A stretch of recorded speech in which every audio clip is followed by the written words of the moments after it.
you feel most comfortable with. Hello everyone, and my name's Ashley Robinson. I'm here at the Potato Association of America Annual Meeting happening this week in Charlottetown, P.E.I. Today is the second day of the conference, and we've had so many amazing presentations so far.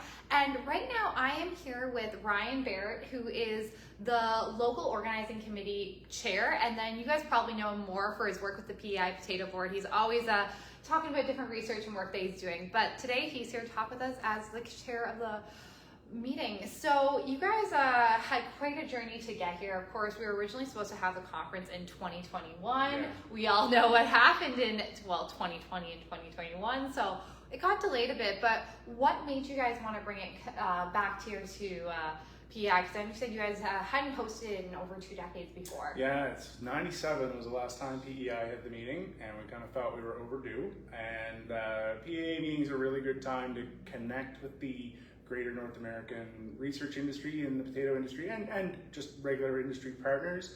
And it's a really good opportunity to bring people to PEI, show off our industry, show off our province, get to know people.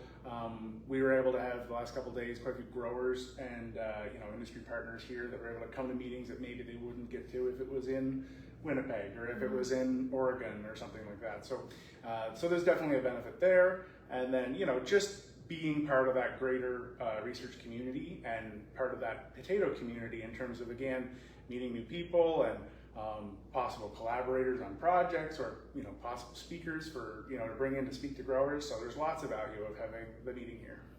And of course, you guys had 2 extra years to plan it. So what changed, or what were you able to do in those 2 extra years to bring such an amazing program together? I'll be really honest with you. The first couple of years, other than having the hotel booked, there wasn't a whole lot that got done because a few plans just had to go on the shelf and not really get a whole lot done. And we had other competing interests during COVID and lots of other things. And of course, there's a crop to grow and lots of other things to do. But once we knew this meeting was going to go ahead in 2023, we kind of kicked it into high gear last year. And then, our role with the local host committee was definitely trying to make sure that everything went well for the scientific meeting, but also to give people a memorable trip to PEI. And so, again, show off some of the local flavor here, show off, we like to be good hospitality, have good hospitality here in PEI.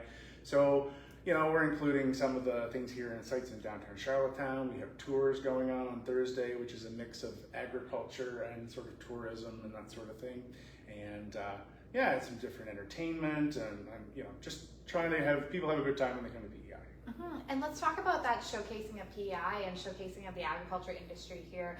How did you guys make sure to do that? And as you said, bring some different growers in to get to experience this when it really is predominantly a science meeting, but it's also about the location. Yeah, and so again, we want to make sure people get a good flavor of what PEI agriculture is all about. So we put a lot of effort into getting a lot of our local scientists to present at this meeting, and a lot of our local grad students to present. So there's a lot from UPEI, there's a bunch from Dalhousie that are here presenting that are working in potato projects.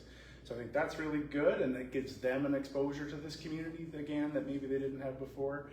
But it also, again, on Thursday, we've got 3 very well-attended tours planning to go around the island, east, west, and central, and all of them involve potatoes in some fashion and agriculture, other parts of agriculture.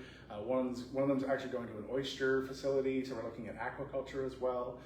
One of them's going to the Harrington Research Farm, Agriculture Canada. Allen Equipment manufactures potato equipment. Our Elite Seed Farm in Western PEI, the Canadian Potato Museum in O'Larry, a couple of different potato growers are hosting us on a couple of the tours. So we're going to see a lot of different things. You really got me pumped up for Thursday. I'm excited for my tour. I'm going to the Western one, so I get to go to the Potato Museum and AFC Harrington and everything. So I'm really pumped about it. Yeah. And it feels weird to say this, but we're basically halfway through the science part and really the presentation heavy part of the conference, because it's day 2, we're at lunchtime. So how have things gone so far for you guys? I think really well. We had a really large number of presentations. Usually at PAA, we usually get away with 2 concurrent sessions. We've had to have 3 for most of the days because of the amount of presentations, and we have another 40 or so posters to look at this afternoon for other researchers and especially grad students.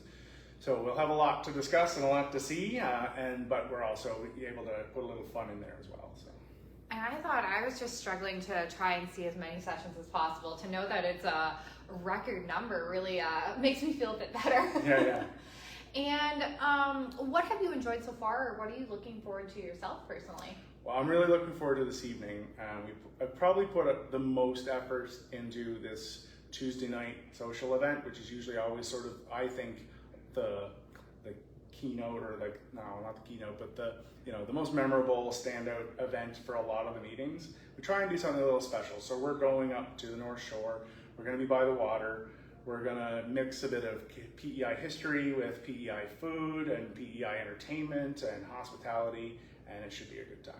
Well, I know that you guys probably won't get to attend that are watching this video right now, but make sure to stay tuned to our Facebook stories and our Twitter page, and I'll post some pictures and videos from tonight's festivities. And thank you so much for talking with me, and I can't wait to experience the rest of the weekend, especially tonight. And anybody watching can always take notes and come on their own and come and see it when they come to P.E.I. So. Sounds great. Thank you.